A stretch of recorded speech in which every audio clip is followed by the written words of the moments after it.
Marc, chapitre 6. Jésus partit de là et se rendit dans sa patrie. Ses disciples le suivirent. Le jour du sabbat, il se mit à enseigner dans la synagogue. Beaucoup de gens l'entendirent. Ils étaient étonnés et disaient: D'où cela lui vient-il? Quelle est cette sagesse qui lui a été donnée? Et comment de tels miracles se font-ils par son intermédiaire? N'est-il pas le charpentier, le fils de Marie, le frère de Jacques, de Josès, de Jude et de Simon? Et ses sœurs ne sont-elles pas ici parmi nous? Et il représentait un obstacle pour eux. Mais Jésus leur dit: Un prophète n'est méprisé que dans sa patrie, parmi ses parents et dans sa famille. Il ne put faire là aucun miracle, si ce n'est qu'il guérit quelques malades en posant les mains sur eux. Et il s'étonnait de leur incrédulité. Jésus parcourait les villages des environs en enseignant. Alors il appela les 12 et commença à les envoyer 2 à 2, et il leur donna autorité sur les esprits impurs.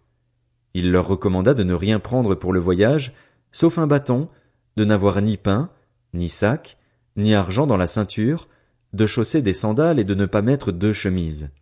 Puis il leur dit: Si quelque part vous entrez dans une maison, restez-y jusqu'à votre départ.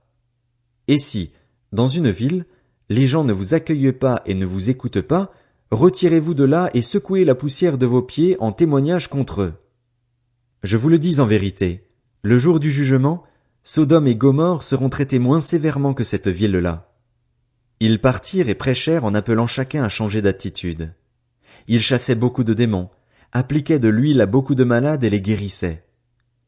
Le roi Hérode entendit parler de Jésus, car son nom était devenu célèbre. Il disait: Jean-Baptiste est ressuscité, et c'est pour cela qu'il a le pouvoir de faire des miracles. D'autres disaient: C'est Élie. Et d'autres disaient: C'est un prophète, comme l'un de nos prophètes.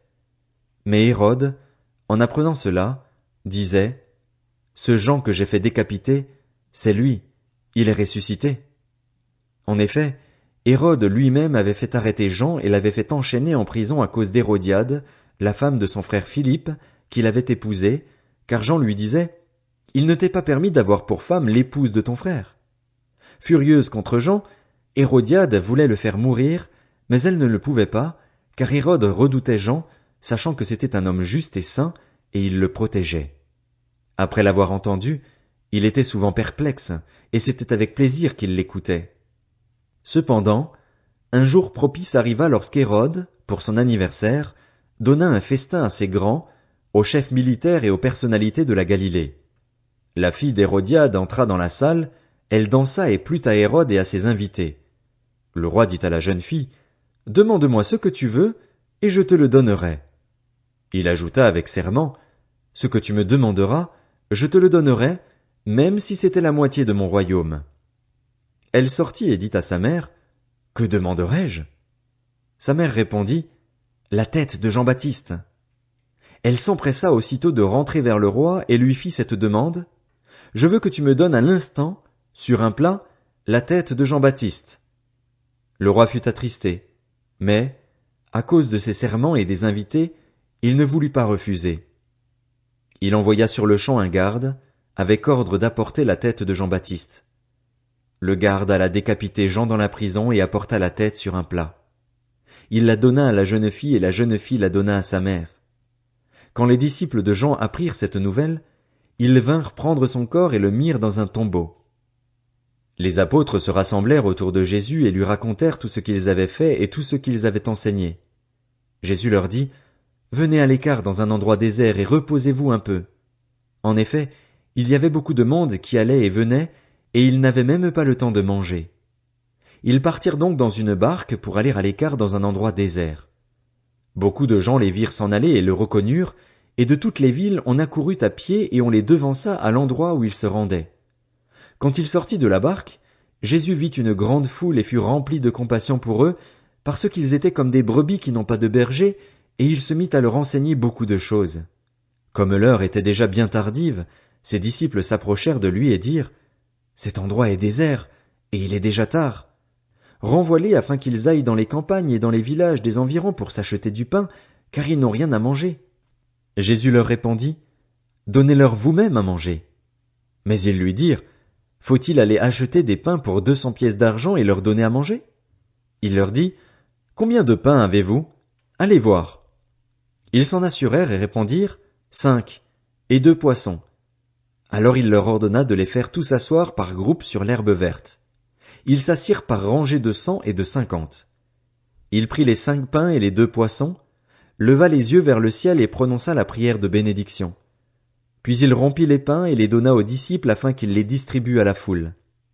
Il partagea aussi les 2 poissons entre tous. Tous mangèrent et furent rassasiés, et l'on emporta 12 paniers pleins de morceaux de pain et de ce qui restait des poissons.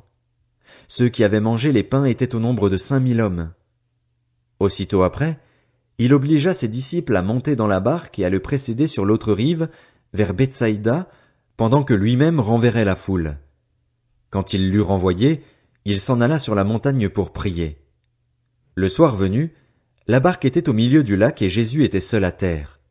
Il vit qu'ils avaient beaucoup de peine à ramer, car le vent leur était contraire. Vers la fin de la nuit, il alla vers eux en marchant sur le lac, et il voulait les dépasser.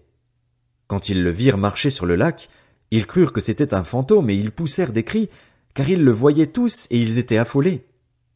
Jésus leur parla aussitôt et leur dit, « Rassurez-vous, c'est moi, n'ayez pas peur. » Puis il monta près d'eux dans la barque, et le vent tomba. Ils étaient en eux-mêmes extrêmement stupéfaits et étonnés, car ils n'avaient pas compris le miracle des pains, parce que leur cœur était endurci. Après avoir traversé le lac, ils arrivèrent dans la région de Génézareth et y abordèrent. Dès qu'ils furent sortis de la barque, les gens reconnurent Jésus et parcoururent tous les environs. Ils se mirent à apporter les malades sur des brancards là où ils apprenaient sa présence. Partout où il arrivait, dans les villages, dans les villes ou dans les campagnes, on mettait les malades sur les places publiques et on le suppliait de leur permettre seulement de toucher le bord de son vêtement. Tous ceux qui le touchaient étaient guéris.